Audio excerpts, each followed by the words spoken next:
আসসালামু আলাইকুম। সকাল ৯টা, বাংলাদেশ বেতার। খবর পড়ছি আঞ্জুমান আরা। প্রধানমন্ত্রী শেখ হাসিনা বলেছেন, করোনা মহামারী থেকে স্বাভাবিক অবস্থা ফিরে না আসা পর্যন্ত শিক্ষা প্রতিষ্ঠানে অনলাইন ক্লাস ও ডিজিটাল পদ্ধতিতে শিক্ষা কার্যক্রম অব্যাহত থাকবে। প্রধানমন্ত্রী শেখ হাসিনা ২০২১ শিক্ষাবর্ষের প্রাক প্রাথমিক, প্রাথমিক স্তর, ক্ষুদ্র নৃগোষ্ঠীর শিক্ষার্থী সহ বিভিন্ন স্তরের শিক্ষার্থীদের মাঝে বিনামূল্যে পাঠ্যপুস্তক বিতরণ কার্যক্রম উদ্বোধনকালে একথা বলেন। গতকাল রাজধানীর বঙ্গবন্ধু আন্তর্জাতিক সম্মেলন কেন্দ্রে আয়োজিত এক অনুষ্ঠানে গণভবন থেকে ভিডিও কনফারেন্সের মাধ্যমে যুক্ত হয়ে বই বিতরণ কার্যক্রমের আনুষ্ঠানিক উদ্বোধন করেন প্রধানমন্ত্রী। কোমলমতি শিক্ষার্থীদের স্বাস্থ্য সুরক্ষার বিষয়টি মাথায় রেখে প্রতিটি শ্রেণীর বই বিতরণের জন্য প্রয়োজনীয় দিক নির্দেশনা দেন তিনি। এ উপলক্ষে দেয়া বক্তব্যে প্রধানমন্ত্রী শেখ হাসিনা বলেন, করোনা পরিস্থিতির উন্নতি হলে আগামী 15ই জানুয়ারির পর থেকে দেশের শিক্ষা প্রতিষ্ঠানসমূহ খুলে দেওয়া হবে।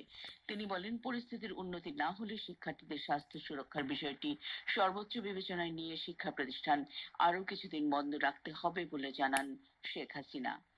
এক্ষেত্রে ২০২১ সালের জন্য অনলাইন ও ডিজিটাল পদ্ধতি সহ সংসদ টিভি ও বাংলাদেশ বেতারের মাধ্যমে ক্লাস অব্যাহত থাকবে বলে উল্লেখ করেন প্রধানমন্ত্রী।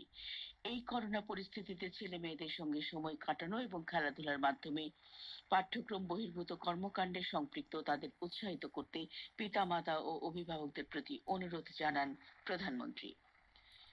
মহাকালের নিয়মে কালের গর্ভে হারিয়ে গেল আরো একটি বছর।